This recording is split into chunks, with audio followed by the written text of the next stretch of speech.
Olá, meu amigo, minha amiga da TV Novo Tempo e da internet que nos acompanham diariamente aqui no Revivados por Sua Palavra. É uma grande alegria, um prazer estar com você mais uma vez, ok? Hoje vamos ler Jeremias capítulo 16, porém antes de lermos, antes de ouvirmos a voz do Senhor, nós vamos fazer uma oração. Vamos orar? Querido Pai, obrigado pela oportunidade de estarmos juntos mais uma vez, agora nos dá sabedoria para que possamos compreender a Tua Palavra. Em nome de Jesus oramos. Amém. Bem, Jeremias 16, ele apresenta a vida solitária do profeta, é o título que aparece logo acima do capítulo. A vida solitária do profeta, figura do povo. E há vários símbolos aqui, o símbolo da abstenção do casamento, casa de luto, festa. O profeta também prediz a ruína dos judeus, que eram piores até que seus pais, né, os da época que recebem a mensagem de Jeremias. Ele fala do retorno do cativeiro, que deve ser mais extraordinário que a libertação do Egito. No verso 16, ele inclusive mostra que Deus castigará a idolatria duplamente. Agora, esse é um capítulo que mostra a figura solitária do profeta e a vida triste do profeta, porque ele mostra a condição que o profeta teria que enfrentar. Ele deveria ficar solteiro. Não que ser solteiro é um problema, mas naquela época sim. Sabe por quê? Porque ele não deveria ter filhos também. Se a gente lê Jeremias 16, verso 1, diz, verso 2, não tomarás mulher, nem terás filhos e nem filhas. E isso, naquela época, era um grande sacrifício. Conduzir o trabalho de Deus muitas vezes requer sacrifícios pessoais. E Jeremias se dedicou totalmente ao ministério para o qual ele foi chamado. Deus chama cada um de nós também. Mas o seu chamado não vem somente revestido de sacrifícios. Seu chamado envolve nos abençoar e abençoar a todos que aceitarem o seu convite. Convite de Deus para hoje pode ser um convite para estudar a Bíblia, por exemplo. Pode ser um convite para praticar aquilo que está escrito na Bíblia. Pode ser um convite para ser batizado. Talvez você já está estudando a Bíblia e ainda não tomou a sua decisão. Pode ser um convite para ser um discípulo. Bem, Deus faz muitos convites para nós hoje. E Ele pode estar chamando você agora. Então, talvez você precise tomar uma decisão ao lado do Senhor. E ao ler Jeremias 16, Deus está falando com você. Por que não decidir hoje? Por que não tomar a sua decisão? Eu quero mencionar com você agora os versos que destaquei, que para mim foram importantes. E o primeiro verso é o verso 10, que diz: quando anunciares a este povo todas estas palavras, e eles se disserem, por que nos ameaça o Senhor com todo este grande mal? Qual é a nossa iniquidade? Qual é o nosso pecado que cometemos contra o Senhor nosso Deus? É triste que os filhos não conheciam ou não sabiam qual era a sua iniquidade, porque os pais não lhes haviam ensinado. Precisamos cuidar da nova geração. Precisamos cuidar dos filhos que Deus nos deu.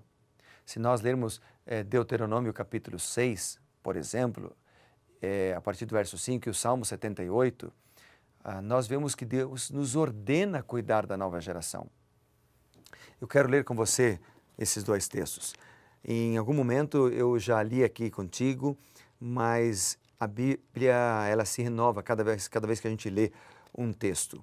E, portanto, eu quero ler agora com você Deuteronômio, primeiro, o capítulo 6.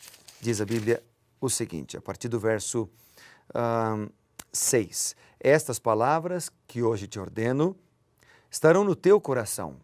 Tu as inculcarás a teus filhos e delas falarás, assentado em tua casa, andando pelo caminho, ao deitar-te e ao levantar-te. E quando a gente vai para o Salmo 78, aqui nós também encontramos uma ordem de Deus. O Salmo 78 diz o seguinte, a partir do verso 3.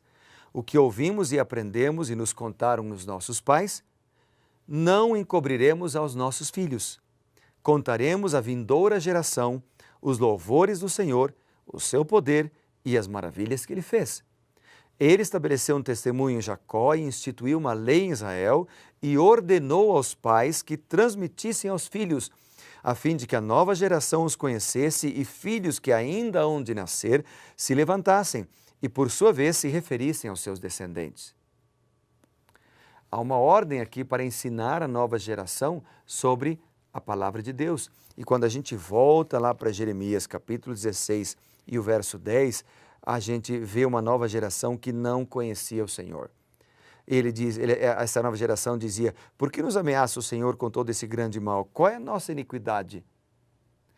Sabe, depois o verso 11 diz: então lhes responderá, porque os vossos pais me deixaram, diz o Senhor, e se foram após outros deuses, e os serviram, e os adoraram, a mim me deixaram, e a minha lei não guardaram. O grande mal do povo foi a infidelidade, e esta infidelidade se demonstrou na idolatria e na transgressão da lei de Deus. Mas a desobediência foi uma consequência de terem deixado a Deus. Por isso Jesus falou que a busca de Deus deve ser a nossa prioridade. Você lembra de Mateus 6,33? Buscai, pois, em primeiro lugar o reino de Deus e a sua justiça, e as demais coisas serão acrescentadas. E ainda Lucas 12:31, esse eu quero ler até para você.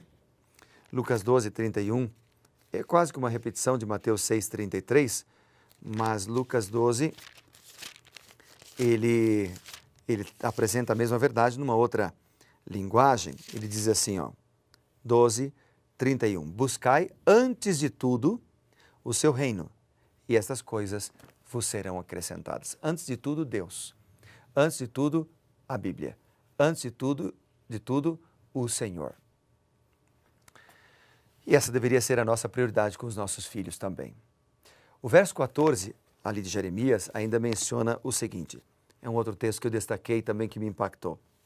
Porquanto, eis que vem dias, diz o Senhor, em que nunca mais se dirá, tão certo como vive o Senhor, que fez subir os filhos do Egito. A expressão eis que vem dias, ela me fala de um Deus que conhece o futuro. Ela me fala de um Deus que sabe de tudo. Como não confiar nele? O verso 17, que vem logo na sequência, logo depois, diz: porque os meus olhos estão sobre os seus caminhos. Ninguém se esconde diante de mim. Ninguém cobre a iniquidade dos meus olhos. Sabe, esse verso 17 lembra de outro capítulo da Bíblia. Ele me lembra do Salmo 139. O Salmo 139 diz que Deus sabe de tudo. Como esse aqui, Deus sabe de tudo. Não podemos esconder nada dele. Então, o Salmo 139, nós já lemos aqui no Revivados, mas vamos ler só alguns versos. Por exemplo, o versículo 7 diz assim: para onde me ausentarei do teu espírito? Para onde fugirei da tua face? Se eu subo aos céus, lá estás. Se faço a minha cama no mais profundo abismo, lá estás também.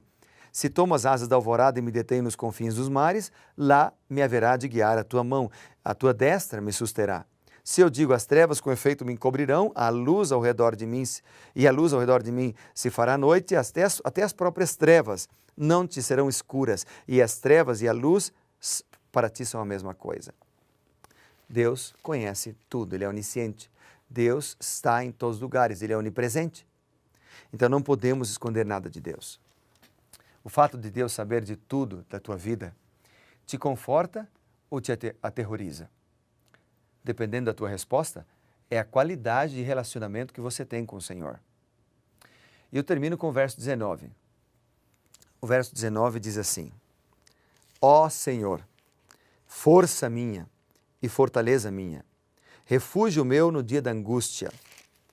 A ti virão as nações desde os confins da terra e dirão: nossos pais herdaram só mentiras e coisas vãs em que não há proveito. Bem, nós não precisamos temer. Deus é nossa fortaleza, Deus é nosso refúgio no dia da angústia. O texto ele diz aqui no início: ó Senhor, força minha e fortaleza minha. Por mais que vivamos em meio de um povo mentiroso, por mais que vivamos no meio de um povo que transgride a lei do Senhor, por mais que sejamos criticados, por mais que tenhamos medo de seguir os caminhos de Deus, medo de sermos desamparados ou perdermos o emprego, por exemplo, por mais que tenhamos medo de sermos criticados pelos familiares, lembre-se do que diz o verso 19. O Senhor é força minha, o Senhor é minha fortaleza, o Senhor é meu refúgio no dia da angústia. E se eu comparo isso com Isaías, o capítulo 57, o verso 15, Isaías 57 e o verso 15, veja o que diz a Bíblia aqui, Isaías 57, verso 15. Diz a palavra: porque assim diz o alto, sublime, o que habita a eternidade, o qual tem o nome santo. Habito no alto e santo lugar, mas habito também com o contrito e abatido de espírito, para vivificar o espírito dos abatidos e vivificar o coração dos contritos. Não precisamos temer. Deus é nosso refúgio, Deus é nossa fortaleza no dia da angústia. Então, a frase que eu teria para deixar contigo nesse dia, depois de ler este capítulo de Jeremias 16, é: confia no Senhor. Jeremias apresenta então a vida solitária do profeta, seu ministério, sua obra, e depois apresenta um desafio para nós de passarmos os valores para a nova geração e de buscarmos a Deus em primeiro lugar, a fim de desenvolvermos confiança no Senhor. Vamos orar por isso? Querido Deus, obrigado pela certeza da Tua proteção. Obrigado pela certeza da Tua companhia. Obrigado porque o Senhor tem sido bom para conosco. Eu te louvo e te agradeço em nome de Jesus. Amém. Que Deus te abençoe, meu querido amigo, minha querida amiga, e lembre-se, seja reavivado por Sua palavra. Grande abraço e até o próximo programa.